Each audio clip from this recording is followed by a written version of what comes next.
You're listening to Sports and More with Chris and Thom.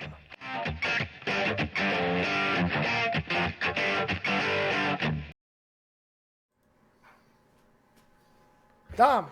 Welcome back. It's the guys with the faces for radio and the voices for a silent movie. This is Sports and More with Chris and Thom. I am Chris. I am not Chris. No. I jumped the gun. You're Chris. I'm Thom. Yes, you are. Yes, you are, sir. I got really excited there for a second. I was so excited I turned into Chris. Oh, yeah. You don't want to do that. It's a bad move. It's a bad life decision, my friend. It comes with a lot of hazards. I'll end up with a gimpy foot. Gimpy foot, bald head. Among other things. But hey, if you became Thom, you'd have a gut like a spare tire around your waist. So, I mean, count your blessings there too. Yeah, all right. I'll take them where I can, sir. Asthma, allergies out the wazoo. Yeah. Lord knows what. So, anyway, we've got quite a show for you tonight.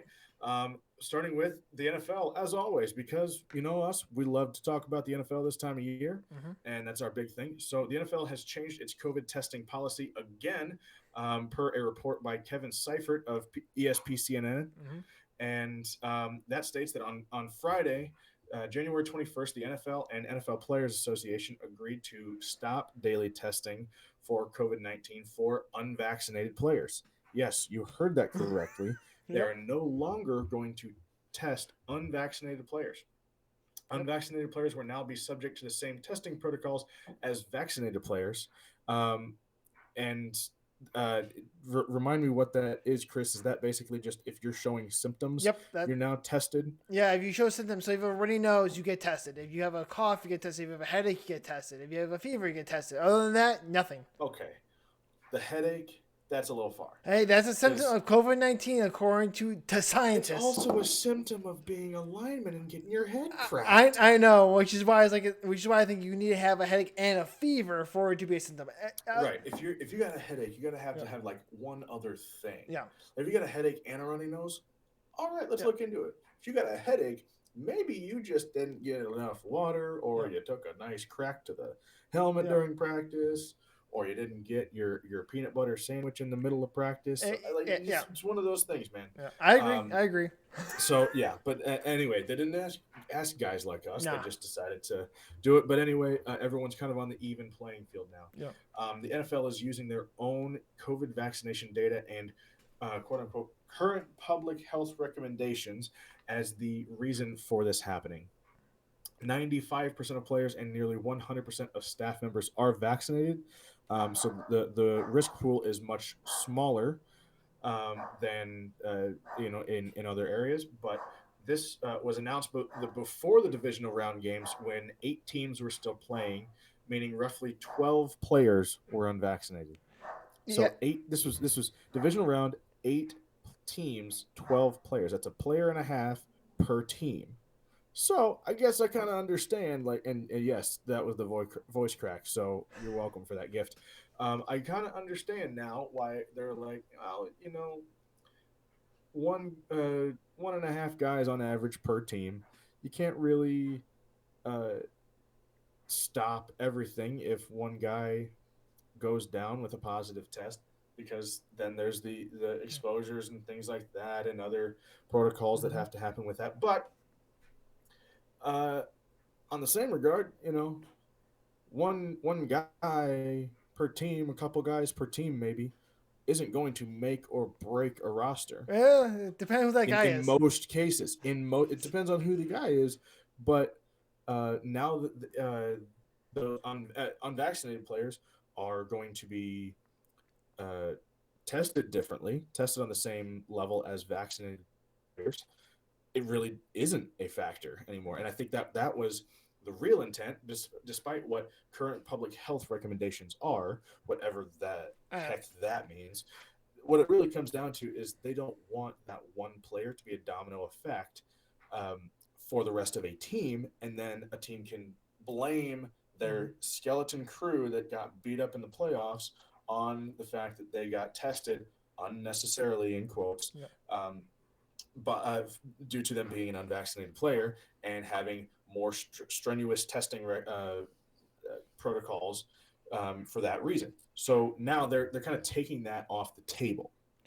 Yeah, I agree 100% with what you said. I think this was because they realized, hang on, playoffs. If someone tests positive, that means the team's going to be minus players, which means people can point to, hey, that's why they lost. Not a good look for the league. And yes, while Tom was talking about the public health policies and the COVID deal of the NFL, my dog was barking in the background. That's her way of saying malarkey, malarkey, malarkey to this whole situation, because this is just the NFL covering their butts for playoff ratings.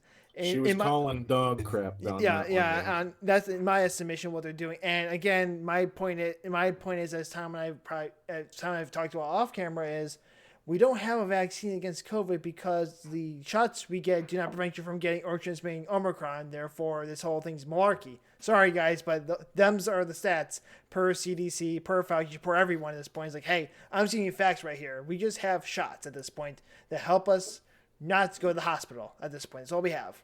Sorry, we don't have a vaccine. Shots fired. I know. Shots fired. I get what you're there. But as always, as we've said before, we're not doctors. Do your own research on. We're not doctors. No. Do your own research on this virus, and what's going to be best for you as an individual. Absolutely. For vaccination status or immunization status, whatever that is. We're not going to tell you what to do. No. We're just kind of giving our opinion on what the NFL is doing and kind of why we think it's happening, despite what they say in their press releases. So truly, I think this is to put everyone on an even playing field. Mm-hmm. They don't want to have teams have the opportunity to say this is why we lost a game is because X, Y, or Z player was taken out due to extra testing. Right. And I think that the NFL just doesn't want to be put in that position. Not at all. Receive the blame there. Not at all. They get enough flack for everything else. They're just trying to give themselves an opportunity to be the good guy for once. And whatever your opinions are on testing and vaccinating, whatever, they are putting everyone on an even playing field now. Right. So there's that. I mean, we already deal with bad referees. That's true. We already have to do with that. We have to do with overtime rules and whatever. But Chris, now that we have talked about the COVID policy for the NFL for the last couple of weeks of the season, why don't you talk about this upcoming week for the playoffs? Oh, yeah. So this is the conference championship weekend. This is the best weekend, second best weekend of football. I think the division round was fantastic. I don't think we're going to get better than that. I doubt we get a better weekend this weekend because 4 games that come down to a total difference of 15 points is spectacular. It's a marvelous weekend of football. So with that being said, as you can see on the ticker at the bottom, we have the NFC title game right now below you. It's the Niners versus the Rams, 6 seed Niners versus 4 seed Rams. And the 49ers, as I said earlier before the playoffs started, as I forewarned, the 49ers were the best team to upset the Evil Green Yellow team. I didn't pick them in that week because I said I don't think they're going to be healthy enough. Foolish Chris, they were all healthy. And the Niners won that game. In a 13-10 victory on the former Bear, I had to point that out, Robbie Gould knocking through the game winner in the cold, who has still not missed a field goal in the postseason. He is now 19 for 19 in the postseason, and it was a defensive battle. And the Niners only won because, as Joe Buck and Troy Aikman alluded to several times, like 6 or 7 times throughout the show, the only special teams our special teams group on the planet is a Green Bay special teams group. They're gosh darn awful at it, and it reared its ugly head with a blocked punt that tied the game and helped the Niners offense because the Niners offense was hot garbage.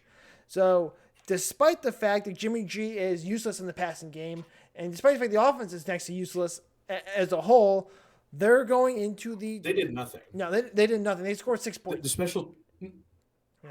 Didn't the special team score every point? They did, but the offense got them in range to score 6 of the points. That's why I say offense scores 6 points. It's like, nah.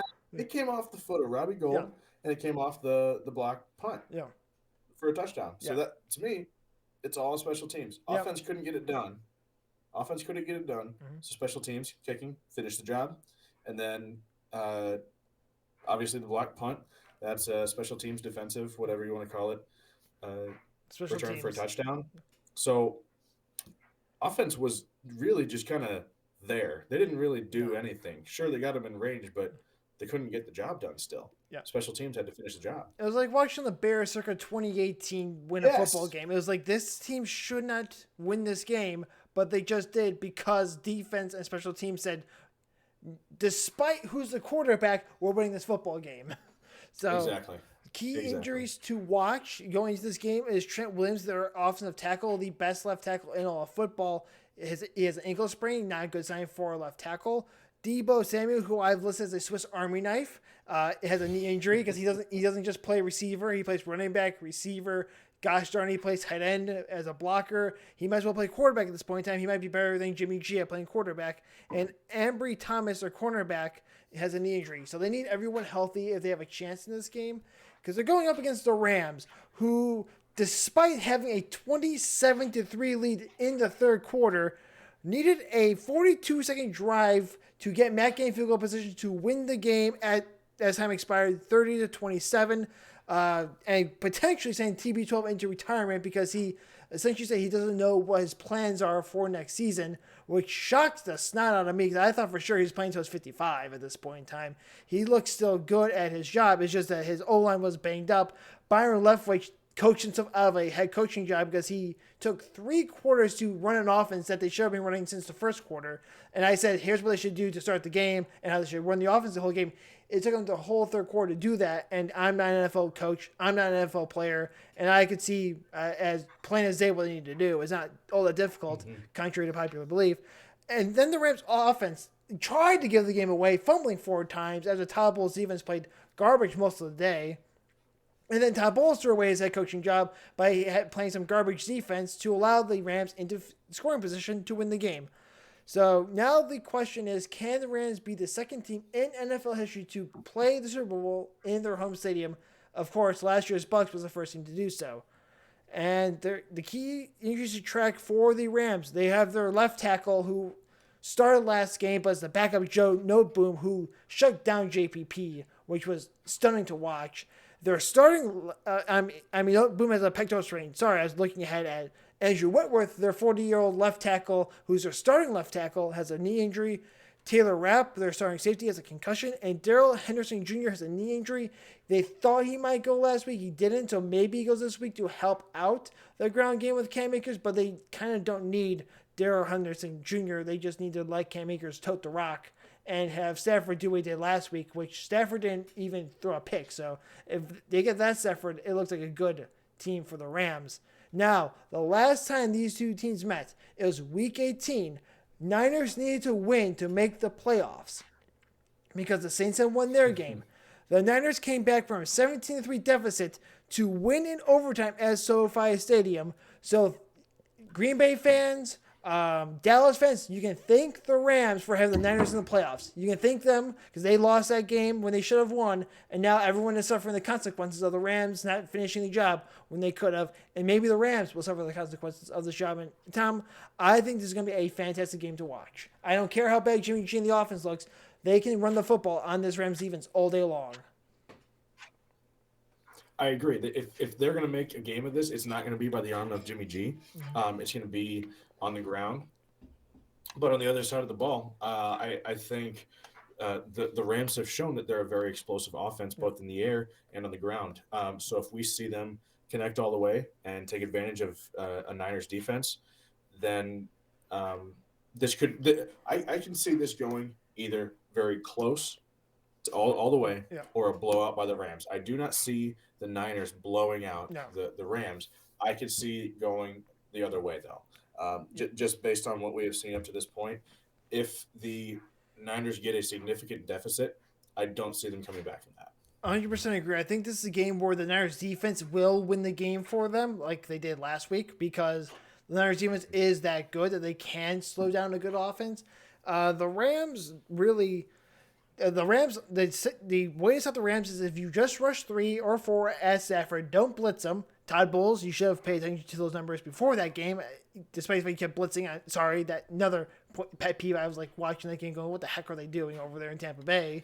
And the Rams the Niners need to rush for and then fill those rush lanes and make sure that the Rams have to go east, west, and north, south in the ground game, and they can win this football game. Line is currently Rams by 3.5, which I think is the correct line since the Rams are the home team and they are the slightly better team in my estimation. Even though the Niners have no quarterback. Sorry, Jimmy G. This game is Sunday, January 30th. Sorry, weesh. 30th. Yeah, bad reading. January 30th at 5:30 p.m. Central Standard Time, the greatest time zone in all the land on Fox. Now, the AFC title game. The game that might be a downer from what we just saw in the divisional round because we just saw a heck of a show in both those games, but it could also be another classic. The number 4 Cincinnati Bengals are facing the number 2 Kansas City Chiefs. The Bengals once again proved that I was wrong. We thought the Titans would win this game because we thought the Bengals would be banged up. Whoops, the Bengals were not banged up outside of missing an AD tackle who was lost for the season, and we all knew that, but everyone else came back healthy. And the Titans, we forgot who their quarterback was. It was Ryan Tannehill. Oops, forgot about that one. The rookie kicker, Evan McPherson, hit the game-winning field goal as time expired. And McPherson told the backup quarterback, Kyle Allen, before he went off to make that kick, looks like we're playing the conference championship game. So, yeah, love that. He just, looks like we're playing the championship game. So much drip. That man just dripping confidence right now. He has not missed a kick in the postseason. He's a rookie kicker, and he's just been perfect. He's been on fire. And they also have a good defense that has been playing lights-out football against the Raiders. And times, I know not offensive juggernauts like the Chiefs, but playing good football. And Tannehill looked lost, as Tannehill tends to look in big games. And Joe Burrow got sacked 9 times, and won the game. Joe Burrow's a tough son of a gun. I mean, who they think will beat the Bengals? I don't know who, because the Bengals don't seem to care who they face. Now, injuries to look out for. Josh Tupou, the D tackle. They need help on that D line. They cannot afford any more injuries, as well as Cam Sample, defensive end with a groin injury. No specifics there, but they need those guys healthy to help stop the Chiefs' run game, so the Chiefs are just one-dimensional, which is still hard to stop. And the Chiefs. What did the Chiefs do? They just won the classic of the playoffs. Might be the Super Bowl because of how good that game was. 42-36 in OT over the Bills in a game where 25 points were scored in the final 1 minute and 54 seconds. Yes, that's more points than Green Bay and the Niners scored all game long. Yeah, that happened. And then the Chiefs. I didn't think about that until just now. Yeah. The Chiefs got a gift because Bills DC Leslie Frazier decided he didn't want to be a head coach in the NFL anymore and decided to rush 5 at Patrick Mahomes with 13 seconds on the clock to give him a chance to get the ball out quick and use timeouts to get in field goal range. You could have dropped 10 guys in the coverage to prevent all this, but oh no, Leslie Frazier has to show he's a smart dude and decide he doesn't want to be a head coach anymore. And then number 1 ranked defense looked like hot garbage for the last quarter and a half of the game. And Patrick Mahomes, as long as he has time on the clock and timeouts, he will win that football game. It does not matter what hole he's in. He will find a way. He's done it time and time again. So shout out to Mahomes. But the question is, can the Chiefs defense get stops? Because they could not stop Josh Allen. The Chiefs won despite their defense because Josh Allen balled. Gabriel Davis had 4 touchdowns. He set an NFL postseason record for receiving touchdowns with 4 of them. He did something Jerry Rice has never done in the postseason. And Jerry Rice has all the records at wide receiver. He has all of them. He has all of them pretty much. I mean, the question is, I think against another high-powered offense, the Bengals do have an offense, despite the fact they have an O-line that can't block anyone. Or I think my grandma, who passed away recently, could still get by that O-line. And because that O-line is just that bad at blocking. Last time I went there. Only you can, though. Only you can. Yeah, I'll go there. The O-line's that bad, I will go there each and every time. Now, injuries for the Chiefs to watch is safety Tyrann Mathieu, who suffered a wicked concussion because he got kicked in the head by his own teammate. That was a gruesome injury to watch. Hopefully he's back and healthy. And Darrell Williams, the running back, who has some undisclosed injury. He's not healthy. It just helps having a running backs able to cycle through to keep everyone healthy. And the last time these two teams met, Week 17, the Bengals defeated the Chiefs 34-31 in the jungle in Cincinnati. So, Tom, this could be another classic game where the Bengals pull off another upset. But what are your thoughts on this game? As much as I want to see another Bengals upset, and I really do, because I think that would be just absolutely incredible. First time winning a playoff game in 31 years and go to the all the way to the Super Bowl, especially with Joe Burrow. Yeah. Love the guy. I think he's Yeah. he's incredibly talented and stand-up guy. I would love to see him get to the big game. As much as I want to see that, I just don't think that they have the talent put together to the degree that the Chiefs do. Yeah. And I think that is going to show. Sure, Week 17 was a different story. But I'm going to say the same thing that I did for the Rams-Niners. This game is either going to be very close or very not close in the Chiefs' favor. It's again, Bengals I don't think have the explosiveness to run away with this game. They'll either keep up and keep Mahomes at bay, or they're going to slip up and continue to slip up, and the Chiefs will take advantage of that. Because this is a position that the Bengals have not been in, especially this team has not been in at this late in the season. They've been up against this Chiefs team, but they are now further into the playoffs than they have been before in recent time, and that I think is going to show because the Chiefs have that experience that the Bengals just won't be able to show. So my favorite team to win would be the Bengals. Who I actually think is going to win is the Chiefs. Yeah, I agree, but something to remember is the Bengals had never in their franchise history won a road playoff game until last week. So that I don't think the team cares. This might be the year. I don't think they care about stats. They don't care about numbers. They don't care about who they're up against. They just know that their job is to beat the other guys in front of them. That's the only thing they know or care about, which I think is special. Is it takes it as I think the Cubs, John Lester said about the Red Sox when they won the World Series way back when, that you have to be a special kind of stupid to win playoff games sometimes. And maybe the Bills are that special kind of stupid. They just don't care, and they're just going to go out there and play football, and dang the consequences. They're just going to play with everything they got, and that might be enough.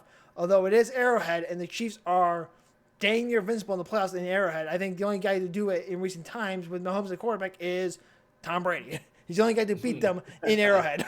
So it took Tom Brady to do it. So it's exactly. It took the GOAT to take down the Chiefs and Arrowhead. So I don't know. Maybe the new guy on the block, the sophomore in the league, will be the next to do it. I certainly hope so. Yeah. I would love to see Burrow do this. I think if anyone is going to do this for the Bengals organization, it is going to be Joe Burrow. I would love to see it. They're set up for success right now. Yeah. So I would love to see it just happen this year. Yeah, Bengals fans will not care. I mean, obviously they'll care if they don't win the Super Bowl if they get there.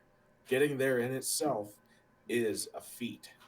I mean, the Bengals have been there, but it's been since like the 80s since they've been there. They never won the dang thing, but they've been in the Super Bowl, but we weren't alive when that happened. Sorry for all those. There's a whole new generation of fans that want to see this now. Yeah, the Bengals could win this game. I think Joe Burrow has the moxie to do it. I mean, I thought Josh Allen had done it. I thought he had walked down the field and won the game, and then the Chiefs did what Chiefs do. So it was like. And we're not going to touch the overtime rule because that is the same overtime rule that the Chiefs advocated to get rid of. Yep. Is the same one that saved them last week, and that is all we will say about it. Yep. And now, Chris. Yep. On to your power rankings, well, because I don't want. You still got to talk about the other stuff. Yeah, we have the line. The line is Chiefs by 7, which I think is a bit rich in this game. I think the Bengals will keep it close. The game is Sunday, January 3rd, as all games are on Sunday because there's only 2 games. This game is the early game at 2 p.m. Central Standard Time on CBS. There are no games on NBC because NBC is just the cover of. They made a choice of a game, but Fox covers NFC, CBS gets AFC. And NBC is lucky enough to get the Super Bowl this year, which is going to be awesome. Now we'll get into the power rankings, as Tom alluded to earlier. Nope, no, don't have that own thing. Yeah, so I didn't make a slide for that. The power rankings. So what has changed? You guys have seen the ticker on the bottom, seen what's changed. Number 1, the Chiefs. I mean, the Chiefs You can't stop their offense, which means you're not going to win the football game because the defense could give up 42 points and Mahomes will score 45. That's how this team works, which I don't think that's how football should work, but dang it, that's how it works in 2022. We had to live with that. Number 2, the Rams. Why? The Rams have an offense and a defense. The Rams can't stop you and score on you if they don't fumble the football. They can stop you and score on you. That's the only reason why the game was close last week, because the Rams kept fumbling the football. You take away the fumbles, it's a runaway game. Number 3, the Bengals. Why? They have Joe Burrow at quarterback, and that team does not care about who they're up against. Like we've talked about, Evan McPherson walked onto the field, told the backup quarterback, "Looks like we're playing the AFC Championship game," and goes out there and knocks the field goal through because that team has that type of swag that we all like to see. The Niners, they should not be here. They're there because Aaron Rodgers and the Evil Green Yellow team choked in the playoffs again, and they don't have a quarterback. They're the only team that does not have a quarterback in the playoffs right now. I'm not going to trust Jimmy G to beat the Rams by himself. If it turns out into a shootout, Rams don't win that football game. It's over. Sorry. I know they won week 17, Agreed. but dang it. I don't think that's happening again. Right. And I actually agree 100% with your power rankings this week. And I think there was last week maybe like one or two that I switched around. But I completely agree. And I mean, like I had said before, I have my favorites in these two games, but they're not necessarily the best. So I would have absolutely put Chiefs, Rams, Bengals, Niners in the order that you had. Yeah. It's very, very possible that we're going to see Chiefs, Rams Yep. in the Super Bowl. Yes. I would love to see Rams, Bengals, though. I would agree. Personally. I think Rams Bengals will be fun to watch just to see the Bengals and Joe Burrow try to slay the super team in the Rams that has no draft picks on their roster because they keep trading them away because they think draft picks are useless. And I think they're kind of right in this regard because if you have a good group of veterans, you might just be able to beat a team of young rookies. So they might have a different philosophy, and it may just be a good one. And it's kind of intuitive because we're all taught draft picks are valuable until you watch the Bears and you realize draft picks are absolutely useless because the Bears suck every year. Yeah. Or the Jets. My bad. The Jets are a better example. The Jets have 12 draft picks every year. Yeah, do the Jets win anything more than 3 games a year? No. It doesn't matter if you have draft picks. You don't have a team to build around. So it's a different philosophy that tends to work out. As backwards as it is, it works. All right, I've taken up enough of your guys' time talking about football because I love talking about football. I could go on all day about football. I actually have a rant about the Bears. If we make a coaching hire, I'm going to lose it. And Thom already promised me that we're recording. It's not going to happen because he wants to see Angry Chris again. So I at least want to see a Facebook Live. Yeah, I will go Facebook Live. I want to even if we can't if it just by chance happens to be a scheduled recording night for us on the day that it happens, that's just bonus. You guys are going to get to see just a bottled up angry Chris. You've seen upset Chris, you've not seen angry Chris. So I feel like have you heard of the YouTube channel Angry Cops? Like you're Angry Chris. That you could have your own show where it's just like Angry Chris just reacts to Bears news all the time. Yo, that just gets my blood boiling. It goes straight up every time I hear Bears news because it's like, what are these morons doing now? But okay. The second I mention George McCaskey, he's off the wall. For now, we are going to talk about the 24th Winter Olympics beginning Friday, February 4th in Beijing, China. So, Chris, because I have the majority of the next segment, why don't you kind of introduce some of the reasons that you and I talked about why we're concerned about the Winter Olympics being in China. We're not concerned about the Winter Olympics. We love the Winter Olympics. We're concerned about the location and what's currently happening in the climate in not the weather climate, the political and social climate in China right now. Chris, just briefly cover a few things that are kind of going behind why we don't really like the decision to stick with Beijing at this time. Yeah, not getting to the fact that they don't have free speech rights in China. We have the Uyghur Muslims being held in concentration camps in Xinjiang province, where there are stories of rape, abuse, organ harvesting, and a number of other atrocities that haven't occurred since the Holocaust. That is not an exaggeration, people. Number two, we know that Christians, has been a story for decades, are periodically raided and then arrested so they can be tortured and re-indoctrinated to the CCP's liking. We have them invading Hong Kong and taking away all of Hong Kong's liberties. They have been threatening the border of Taiwan and get deeply offended when you say Taiwan's its own country, which it is. The oppression of the Tibetans, which has been going on for decades. Then you have Peng Shui, who's a female tennis star who wasn't heard from for months after she accused a Chinese official of assaulting her in a sexual nature. Hashtag where is Peng Shui? Because she's not been at a women's tennis tournament since that happened. And Right, and didn't she like make a video appearance at some clinic or something like that, some event? But everybody who watched the video was kind of like concerned because she looked like she was not really in control correct. of her own environment. Like Yeah, she looked like yeah. apparently to those who watched it firsthand and live, looked like there were people behind the camera telling her what to do and not to make any rash decisions with her speech because she looked scared. Yeah, I think it was the IOC, the International Olympics Committee called. I think it's also the Women's Tennis Association called. That's what it was, the Women's Tennis Yeah, Association. I think they called. So there's two different calls, and both times I was like, I don't. This doesn't seem like it's her own voice. This sounds like it's someone else telling her what she can and cannot say. And oh, by the way, we forgot a kind of a minor Just a thing. tiny one. Just a Oh tiny yeah, one. didn't COVID come from Wuhan, China? Just gonna put that out there. That is kind of where the virus came from, and now the belief is that it came from the Wuhan virology lab. So might be a bad thing. And wasn't China's response to this whole thing was to weld people in their houses when they got contracted COVID? So maybe not a good idea if a player gets contracted with COVID. Maybe they get welded into their hotel rooms. Probably not a good situation. Just saying. Just saying. But it's not like we're going to hear about that until they get back from No, China. no. If they get back from China If, at that point. yeah, if. I mean, that's that's the real kicker right now is, what are we, if anything, are we going to hear out of the experience in China? Nothing. I mean, we're not going to be able to hear anything until they get back because of that. Like you said, there's not free speech there, and so including visitors, Yeah.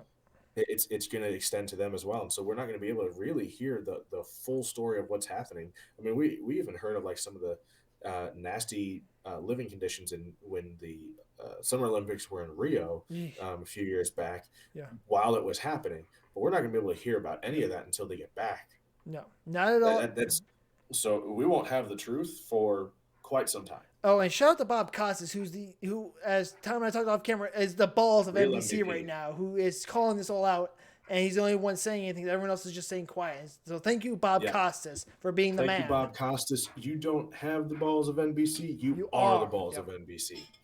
So, all right, enough of that. We are going to talk about what we love about the Winter Olympics, because that it's like we said before. Our concerns are not at all with the Winter Olympics happening. They're just with the location. Correct. So one thing we want to talk about is what we love.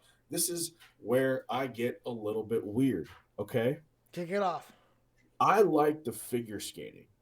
Whoa. That shocked kind of me. exciting. That shocked me. It's kind of fun to watch, okay? So the last Winter Olympics that I got to watch was, I think it was the first winter that my wife and I were married. Yeah. So it was a winter of 18. Correct.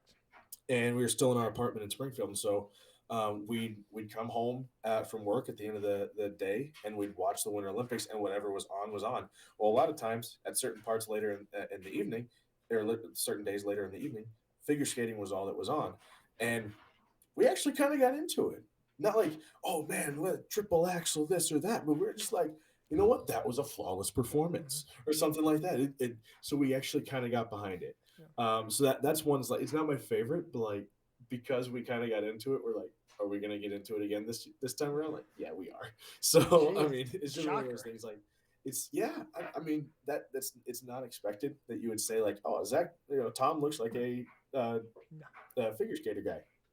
I'm not, but during the Winter Olympics, I can get behind it.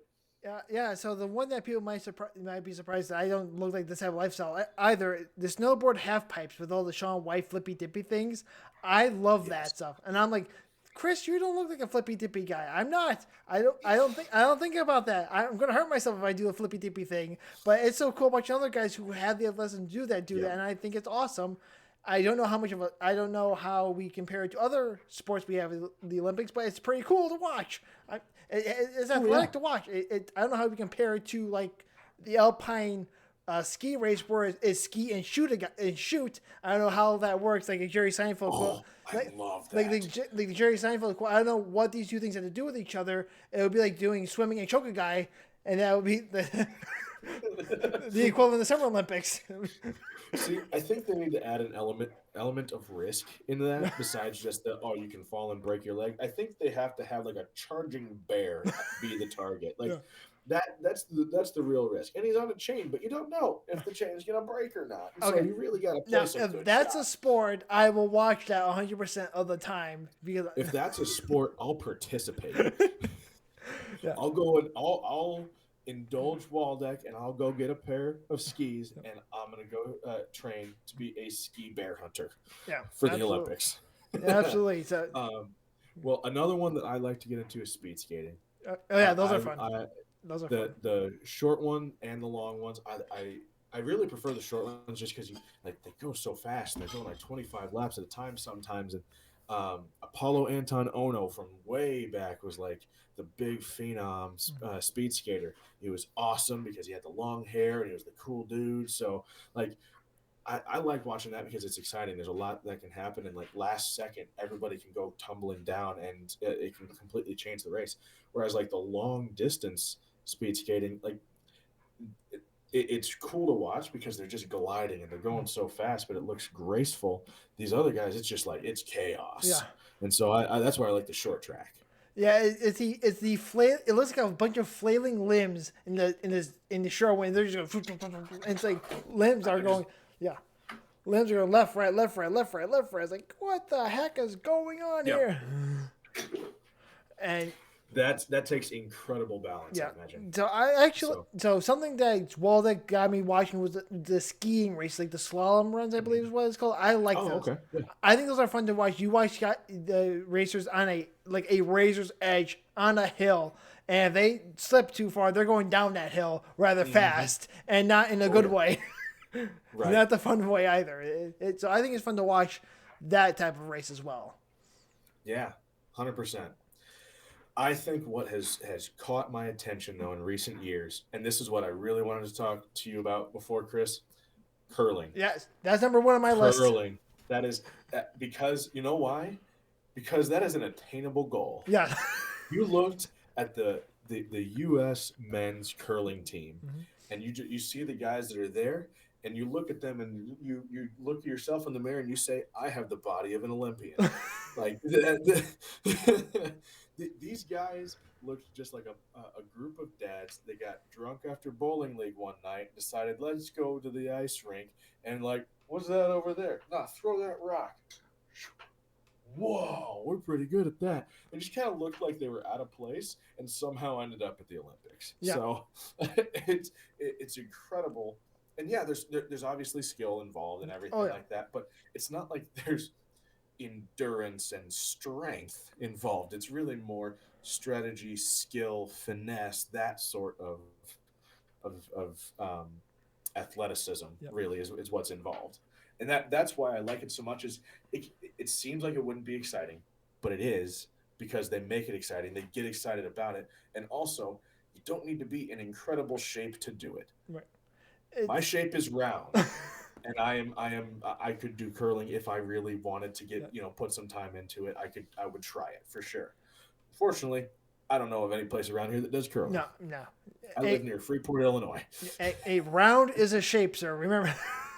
Round is a shape. I am in shape. Yeah. My shape is round. Now, it kind of it's like a shuffleboard on an ice rink. It's kind of what it is, and it's super intense. It's fun to watch. I actually love watching it. I think Wallach and I were watching it last Winter Olympics because I had Sling TV and the Olympic channel, so we gotta watch the curling championship. And he's like, Chris, you Oh actually yeah, like this? I'm like, yes, this is exciting to watch. I love the strategy involved, and so that's awesome. that's my number one. And I'm actually, yeah, go ahead, sir. So real quick about curling, wasn't there was an NFL player that sponsored a curling team Mm-hmm. a few years back, or a curling league somewhere. I want to say it was Von Miller that he got into the off season. He got really into curling, and in Colorado sponsored a league to kind of like get more people into the sport. Sounds about And right. he actually like went to what was it, Russia, to watch the curling Yep. championships or whenever that was. So yeah, I, so it's going back several years, but that just kind of like in my mind, you've now got guys who are like real top tier, 5-star caliber athletes getting involved in curling. That's awesome. Hey, Von Miller's career after football, curling Olympian. I'm waiting for it. Okay, I'm waiting for it. All right, so I'll give you guys one last one I like to watch. Normally I go hockey because I like watching the best of the best go at it, but we know we're not getting NHL players this year. They've already announced they're not going to China. So my something I like to watch is the bobsled run. I like watching the chaos of the bobsled run and seeing what could possibly happen on a bobsled. It's fun to watch. There's an art to it, weirdly enough, of pushing a sled as fast as you can and jumping in and hopefully following the right track to go super fast. It's and like 1 inch slip up Yeah. could really mean that. I mean, it could mean a matter of seconds, or it could mean you're flipping your sled. So Yeah. like that's what's so cool is like they run these incredible lines, but one little difference Yeah. can make a huge difference in time, or even finishing it all. It's incredible. Yeah. Um, Absolutely. yeah. Another one that's kind of like I'd say my honorable mention for watching is like skeleton and luge, Oh yeah. because it's so dangerous. You just see they're hanging on a board, Mm-hmm. and just like you wonder how they can see it all for one, Yeah. and then it's going 60 miles an hour around a hairpin turn. That just I their life insurance agents must just go nuts watching the Olympics, because they're just like on okay, good, you're all right, we're good. So yeah, just on edge the whole time, but it's fun because it's so dangerous. I think Yeah. that's why it's so fun to watch. All right. Another Seinfeld joke. You brought up the luge, and here's another joke about the luge. The luge is just a bobsled run, but there's no sled. It's just bob. And I think you can find complete strangers and throw them down the luge, and you have a world record time. Because I don't know how much athleticism it takes. You just throw down, boom, world record. Didn't even want to participate. Was that the line? Was Yeah, that the whole line? yeah, That's yeah. I don't want to I participate. love it. You're going down the luge. Woo, woo, woo. World record. Didn't want to participate. This has been Chris's weekly Seinfeld ad. So love Yeah. it. Love it. So, in general, really love the Winter Olympics. I'm excited for it. And then um, also a returning fan favorite was the Tongan athlete who will be competing in cross country skiing. So, and obviously there's all the stuff going on in Tonga right now with the volcano that's erupted, and he is very concerned for his family back home, but he is even more so now wanting to bring home a medal for his family that's currently in danger, and really bring pride to the country. He already has, because he's, I believe, still the only athlete in the Winter Olympics from Tonga. But I again think he's going to be a fan favorite because of that, and also because of what's happening back home for him. So No, absolutely. all the luck in the world. Looking forward to that. So as we said before, that begins on Friday, February 4th in Beijing, China. Yep. And we're not going to tell you times, because things will be happening at all times of the day and night here in the U.S. Because we're obviously in a much different time zone than China. So when you can, try to watch some and have pride in your country as we bring home some gold. And I will tell one One joke, and I don't remember if I have told this one before, so apologize if I have. A comedian once went out on stage, and he was from Ireland, and he said, you know, you Americans are very good at the Olympics. In the last Olympic Games, you won 47 gold medals, and this was quite a while ago. Um, and you act like nothing happened. You just kind of go about your day. 47 gold medals, and you go about your day. Ireland won one gold medal, and it was in women's boxing. And we celebrated like nobody's business. You know what would happen in Ireland if we won 47 gold medals? I'd still be drunk in a field somewhere. So my point to that is whether it's 47 or one or 100, whatever it is, take pride in your country as you watch them compete, whether it's gold, silver. They're going to be competing for this country to bring pride to this country. They already have because they're competing at the highest level right now, and it's our duty to cheer them on as they are doing this across the world. And one more thing, because the Waldeck likes to point out, NBC likes to run things after the fact, after it happens. Perhaps the Olympics have already happened, and we're just gonna get it aired 2 weeks later by NBC because that's their time frame according to the Waldeck. So I just had to throw that joke out there for him. But we've kind of covered this a little bit longer than we expected to, but that's how this show operates. So let's get into Tom's favorite segment and everyone's favorite segment of the week. It's time for Tom's take. Let's hit that intro. Let's get serious because this is Tom's Take.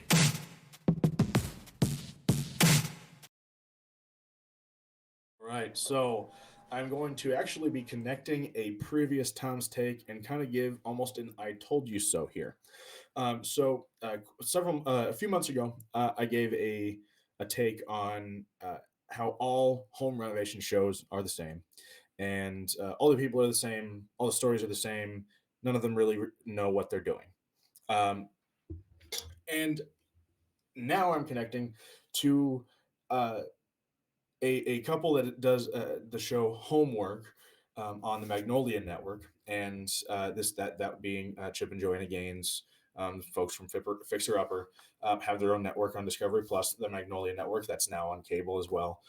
But this couple, Candace and Andy Meredith, they are a blended family. They have a whole mess of kids, and the whole like kind of backstory of their show is they're renovating a 20,000 square foot old school building into their home to accommodate their 10 kids or whatever they got. And that's kind of like always one part of the show is like, oh, what are they doing on the house, and then also what home renos are they doing. But recently they have been brought to light in a um, scandal that they are not who they are on camera, that they in fact ask for additional money and do unnecessary work. So this is coming about a week after the show was aired on the Magnolia Network on cable.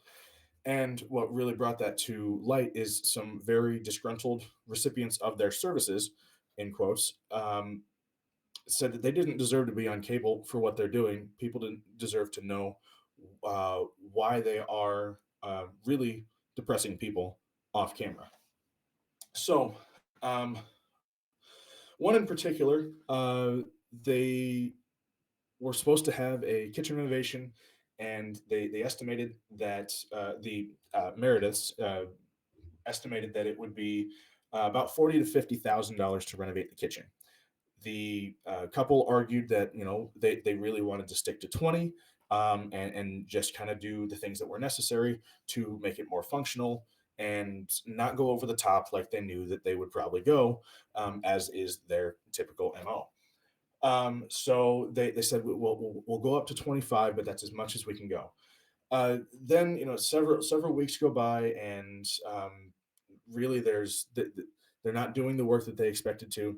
They do end up going to about the $40,000 mark to renovate this kitchen, which they didn't really want to go with. Then on top of that, what was not part of the kitchen but was done during the renovation was a deck was added onto the patio out from the kitchen. There was a sliding glass door, and it led to a deck. Now you might be thinking, well, what's wrong with adding a deck? Doesn't that add value to the home?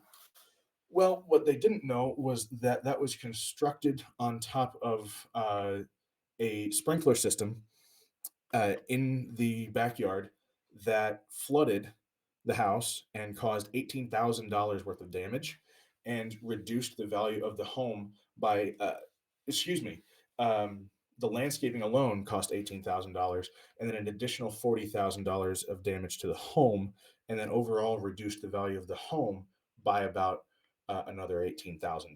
So, really, all in all, these folks were in about 80,000 bucks, almost $100,000 for what was supposed to be a $20,000 kitchen renovation. And they really wanted to just kind of bring that to light. Like, these folks did a horrible, horrible job.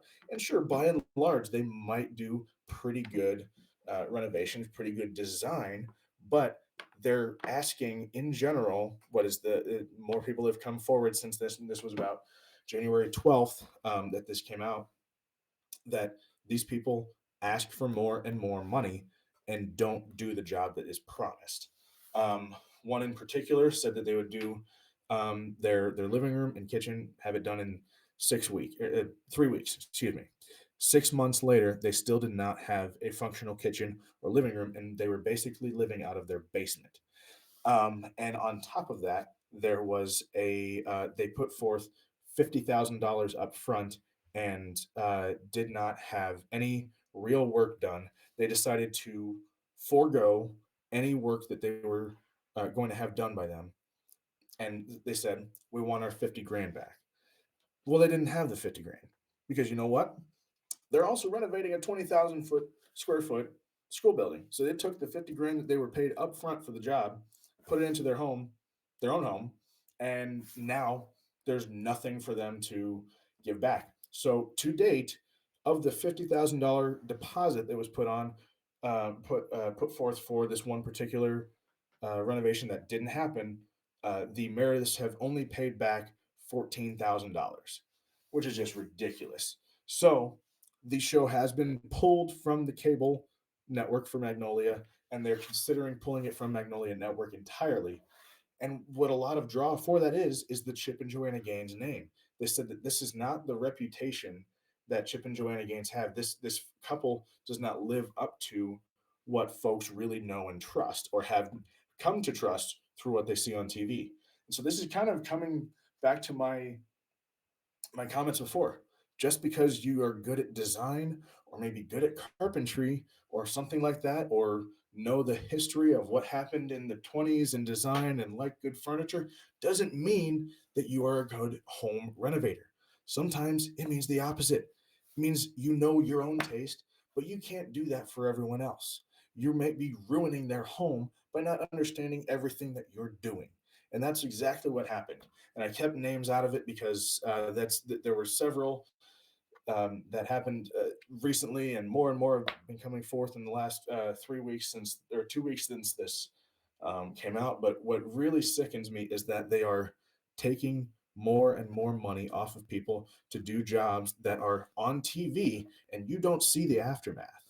You don't see that, that they're not financially responsible with these people's money. You don't see they're causing home damage, after they leave and after the cameras are shut off. So that I keep coming back to, just because you think you're good at something doesn't mean you deserve a TV show to do it. And yes, I know that I'm a nobody financial analyst doing a YouTube show and a podcast online right now. I'm not going to claim to be a podcaster or YouTuber or an expert in anything that I'm talking about right now, or have ever been. But what I can tell you is, when you mess with people's livelihood, the value of their property, and their ability to live in their own home, that gets to me real bad. And I really hate, I knew from the start that I did not like something about this couple, couldn't put my finger on it. Then 2 weeks ago, this happened. I said, that's it. I knew there was something about him, and that's it.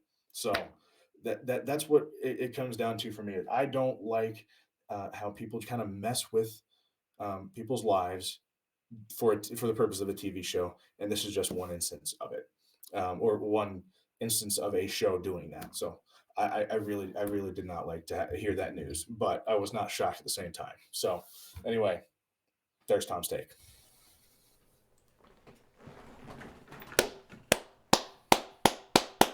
That's all I gotta say. Standing ovation, way to go, sir. Way to knock it the ballpark. Got no words. I have no response because my response is a standing ovation because it's nail on the head. Thanks, sir. You just explained every reason why I fear buying a home and needing to renovate it off the bat. Right there. That is my fear. Here's what's going to be in your favor, sir. Nobody in the Springfield area is doing any shows for HGTV or Magnolia or DIY Network or anything like that. What you can do is you get yourself a reputable contractor with history behind their name, and they'll do a good job for you. You don't get someone who does a foo-foo job and has a TV show. Yep, absolutely. That's the only option with that. So thank you for that, sir. And now getting to everyone's second favorite part, the outro, where we take forever because that's what we do. So please follow our Facebook page for updates regarding the show and for updates of the live stream. You also email us at Sports and More with CT, that's capital C, capital T, at gmail.com. If you have any questions or concerns, or you just have a good idea for the show, like Thom mentioned last week, you give us a good idea, we might bring you on the show to talk about that topic you brought up to us. Absolutely. And in addition to that email address, which nobody uses, you can go to our Anchor page, Spotify, Apple Podcasts, or YouTube, so you can see our beautiful shining faces to download or watch this episode. And yes, you can download YouTube videos to watch on the go. And we recommend that you follow us on Spotify or any of your podcast sites, because then you'll actually get notifications when we post new stuff. So all of our future episodes are going to be on both platforms. But if you want to go up to about a year ago and see where we were with our playoff stuff then and all the winter stuff that we talked about, actually it was around this time last year or maybe a little bit before that we talked to Waldeck about skiing even. And that was just on the podcast platform. You can get all of that audio still out there on the listening platform. So but because we have the benefit of being on multiple platforms now with YouTube, you can click the like button. That helps us. You can subscribe. That helps us. There is no notification option as of right now. I keep trying to do it myself, but nothing. So just keep clicking back about once a week, about midweek, end of week. You'll see us then. Typically we're recording about early to midweek, and the episode's posted a few days later. But that's about where we're at. You know where to find us. Just come get us. Absolutely. But I think all of you probably not physically. We don't want you to actually come to our home. No, please don't. If you break into my home, you're not gonna like the end result. Just because I'm not gonna expect you. Yeah. I mean, unless you're a friend and you bring cookies. Hey, all right. So there you go. Bring Thom cookies. He'll let you in the house. If we think all of you, probably the tens and tens of people listen to our ridiculous takes and ramblings on everything from NFL COVID policies to the playoffs to the Winter Olympics and to why the fixer-upper shows are complete and utter nonsense. Our next episode's creation date is to be decided because we are accountants, and next week is once again month end, and we are that kind of came up on us a little bit quickly. So we'll have to figure out if we had enough time available to do that. But as always, keep an eye on the Facebook page for an update regarding that next episode when it will be. As before, it typically will be the day that we're recording that I will put something out, and then a day or so later when it gets posted to all of our available locations. But until then, as always, stay safe, stay healthy, watch for ice and watch for deer, and above all, stay free.